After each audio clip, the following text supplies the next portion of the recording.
மதுரை முல்லை நகர் பகுதியில் நீதிமன்ற உத்தரவின்படி நீர்நிலைகளை ஆக்கிரமித்து கட்டப்பட்ட கட்டிடங்களை இடிக்கும் பணியை காவல்துறையினர் பாதுகாப்புடன் தொடங்கியிருக்கின்றனர். கூடுதல் விவரங்களை நமது செய்தியாளர் வெற்றியிடம் கேட்கலாம். வெற்றி, அங்கு இருக்கக்கூடிய நிலவரம் என்ன?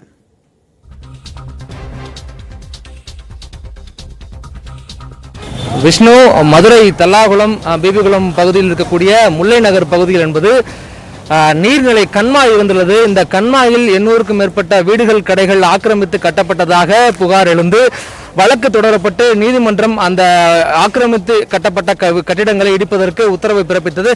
அதனைத் தொடர்ந்து நேற்று இங்கு இருக்கக்கூடிய வீடுகளை இடிக்கும் பணிகளும் அதற்கு அந்த வீடுகளுக்கான மின்சாரத்தை துண்டிக்கும் பணிகளும் நேற்று நடைபெற்றது.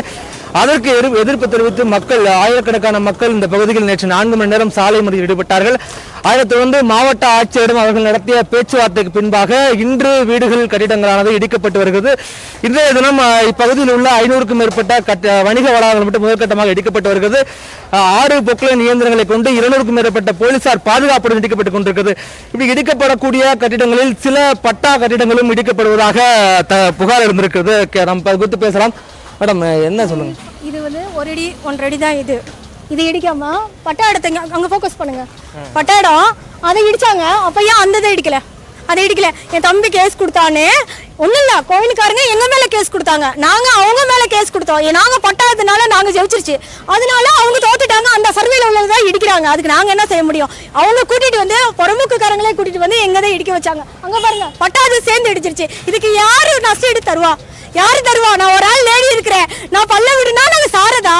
நாங்கள் பல்ல விடுனா நாங்கள் சாரதா? நாங்கள் வாழக்கூடாதா? சார், இப்போ இந்த ஆக்கிரமிப்புகள் இடிக்கப்பட்டு கொண்டிருக்குது. எவ்வளவு நாளா இங்க ஆக்கிரமிப்பு இருந்துச்சு சார்? இதே பார்த்தா 50 வருஷம் இருக்குது சார். 50 வருஷம் இருக்குது. இது வாழ்றாங்க எல்லாமே. இங்கே பள்ளத்தை விட இது மெயின் கரையில் இருக்குது. பார்த்தா 50 வருஷமாக அங்கே இருந்து வாழ்றாங்க. அது இப்போ இடிக்கிறதெல்லாம் ஆக்கிரமிப்பு இடங்கள் தான்.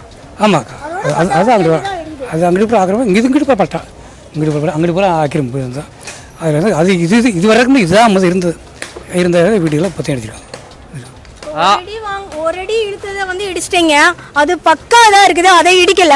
எங்க பட்டாதையும் சேர்த்து இடிச்சிட்டீங்க. இப்ப நாங்க என்ன செய்வோம்?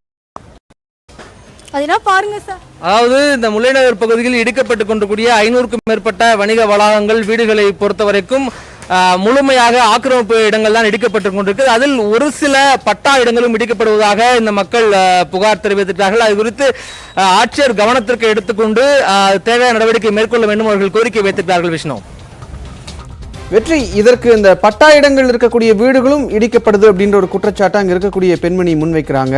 நம்ம லைவ்ல தான் நம்ம பார்க்கிறோம். இதற்கு நடவடிக்கை அப்படிங்கிறது யார் முன் வந்து எடுக்கணும்? புகார்கள் தெரிவிக்கப்பட்டிருக்கா? எப்படி பட்டா இருக்கக்கூடிய ஒரு இடத்தை அங்க இருக்கக்கூடிய வீடுகளை இடிக்க முடிகிறது?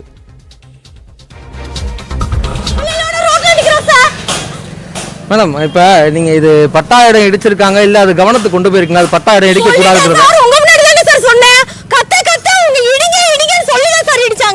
அவங்களால வந்து இடிங்க சொல்லி அடிச்சாங்க. பட்டா இடம் டாக்குமெண்ட் இருக்குன்னு சொல்லிட்டேன்.